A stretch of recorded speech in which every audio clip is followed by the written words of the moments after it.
আমি একটু হেসে বললাম, ভুল জায়গায় সাহস দেখাতে গিয়ে বিপদে পড়িস না ভাই। তোর মতো অনেক শয়তানকে সাইজ করেছি, এখন বিরক্ত না করে আমাকে আমার মতো যেতে দে। এবার সে গাছের নিচ থেকে ধীরে ধীরে বেরিয়ে এলো। তার মুখটা আমার কাছে উন্মুক্ত হলো। কোথায় যেন দেখেছি তাকে, হ্যাঁ মনে পড়েছে। রিশফার আঁকা সেই অদ্ভুত প্রাণীটার মতো একদম। তার দেহ মানুষের মতো হলেও চেহারাটা ভয়ঙ্কর পশুর মতো। এবার একটু ঘাবড়ে গেলাম। আমি কিছু বলার আগেই সে বলল, দেখ তো আমার মতো কাউকে সাইজ করেছিস কিনা এর আগে। মুখে ভয়ঙ্কর একটা হাসি। আমি বললাম, আমাকে মারতে চাইলে এখনই মেরে ফেল, পরে আর এমন সুযোগ নাও পেতে পারিস। এবার সে একদম আমার সামনে এসে দাঁড়িয়ে জামার ভেতর থেকে তার লোমহর্ষ হাতটা বের করে আমার কাঁধে রাখলো।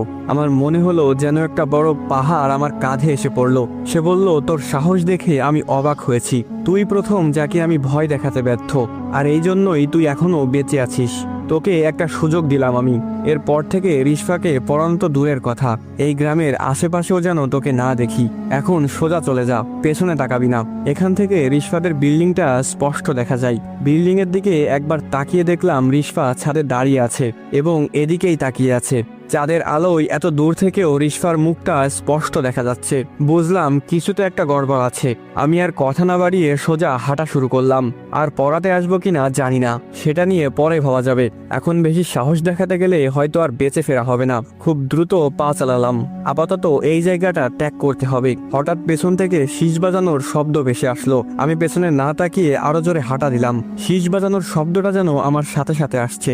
এই বুঝি আমাকে খফ করে ধরে ফেলবে পিছন থেকে। সহ্য করতে না পেরে দ্রুত পেছনে তাকালাম। আরে ভাই, তুই তো চলে যেতে বললি, তাহলে আবার এইসব করতেছস কেন? দেখলাম একটু দূরে একজন দাঁড়িয়ে আছে আর আমাকে হাতের ইশারায় ডাকছে। কাছে গিয়ে খেয়াল করলাম এটা সেই লোকটা যার কাছে আমি ঠিকানা জিজ্ঞেস করেছিলাম। এখনো সেই অদ্ভুত ভঙ্গিতে আমার দিকে তাকিয়ে আছে। আমি একটু ধমকেশ্বরে বললাম, ওই মিয়া, এভাবে আমাকে ভয় দেখানোর মানে কি? আর এভাবে কেন তাকিয়ে আছেন? তখনও খেয়াল করেছিলাম আপনার তাকিয়ে থাকা, সমস্যা কি? লোকটা কেমন একটা বৃদ্ধ কণ্ঠে বলল, আমি অবাক হচ্ছি, তুমি ওই বাসা থেকে জীবিত ফিরে এসেছো। এর আগে কেউ জীবিত ফেরেনি। মানে কি বলছেন? ওই বাসাটা যে একটু অদ্ভুত সেটা আমি বুঝে গিয়েছি, কিন্তু জীবিত ফেরা না ফেরা এগুলো কি ধরনের কথা? লোকটা উল্টো ঘুরে যেতে লাগলো। যেতে যেতে বলল, রিশফা কোনো সাধারণ মেয়ে না। আজকে বেঁচে গেছো, পরের বার বাঁচতে নাও পারো, আর কখনো এদিকে আসবে না। আমি তার চলে যাওয়ার দিকে তাকিয়ে ভাবতে লাগলাম, কে এই রিশফা? কি হচ্ছে এখানে? আবির এই ঠিকানা পেল কোথায়? সব জানতে হবে আমাকে। সেই দিনের মতো বাসায় চলে আসলাম। সকাল 10টার দিকে ঘুম থেকে উঠে ফ্রেশ হয়ে আবিরকে কল দিলাম, কিন্তু বারবার ওর ফোন সুইচ অফ বলছে। তাই চিন্তা করলাম আজকে কলেজে যাব না, আবিরের বাসায় চলে গেলাম সোজা। গিয়ে জানতে পারলাম আবির নাকি আজ 3 দিন হলো বাসায় ফেরেনি। ফোনেও পাওয়া যাচ্ছে না ওকে।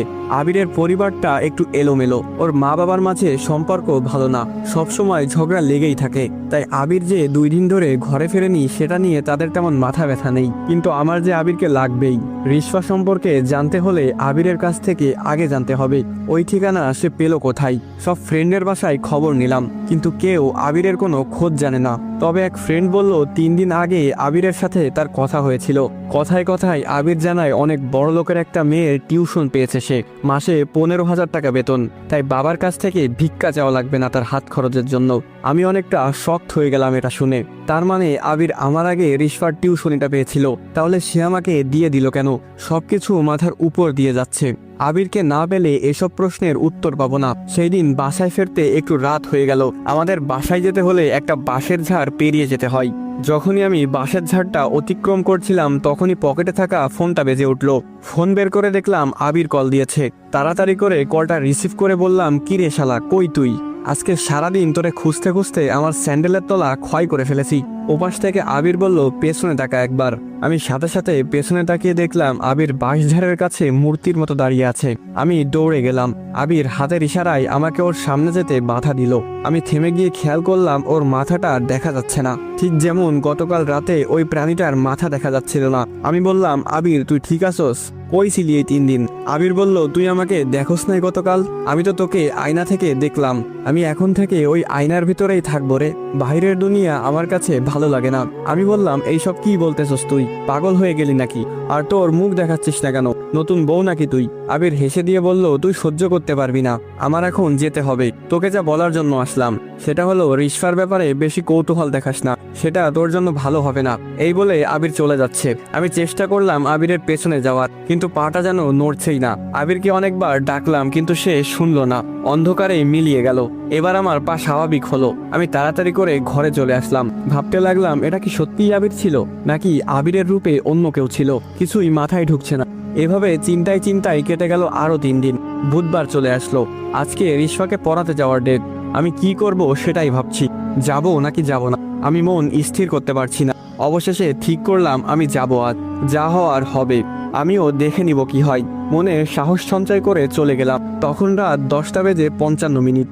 রিশফাদের বিল্ডিং এর সামনে গিয়ে দাঁড়াতেই বড় একটা ফুলের টব ঠিক আমার সামনে এসে ধপাস করে পড়লো। আমি পিছিয়ে গেলাম একটু, অল্পের জন্য আমার মাথায় পড়েনি। ওপরে তাকিয়ে দেখি রিশফা একটা কালো রাগান্বিত দৃষ্টিতে আমার দিকে তাকিয়ে আছে। তার খোলা চুলগুলো বাতাসে উড়ছে। আসসালামু আলাইকুম গাইস, কেমন আছেন সবাই? আশা করি সকলে খুবই ভালো আছেন।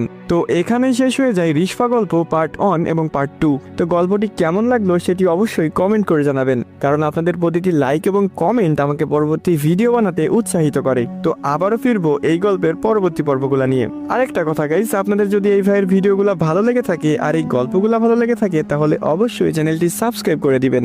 আর টিকটক ফেসবুক থেকে দেখে থাকলে অবশ্যই পেজটি ফলো করে দিবেন, আর মন থেকে এই ভাইয়ের ভালোবাসা নেবেন। আর গাইস, এই গল্পের পরবর্তী পর্ব পেতে হলে অবশ্যই কিন্তু বেশি বেশি করে কমেন্ট করতে হবে। তো দেখা হচ্ছে এই গল্পের পরবর্তী পর্বে। তো আজকের মতো এই পর্যন্তই। ভালো থাকবেন, সুস্থ থাকবেন। আল্লাহ হাফিজ গাইস।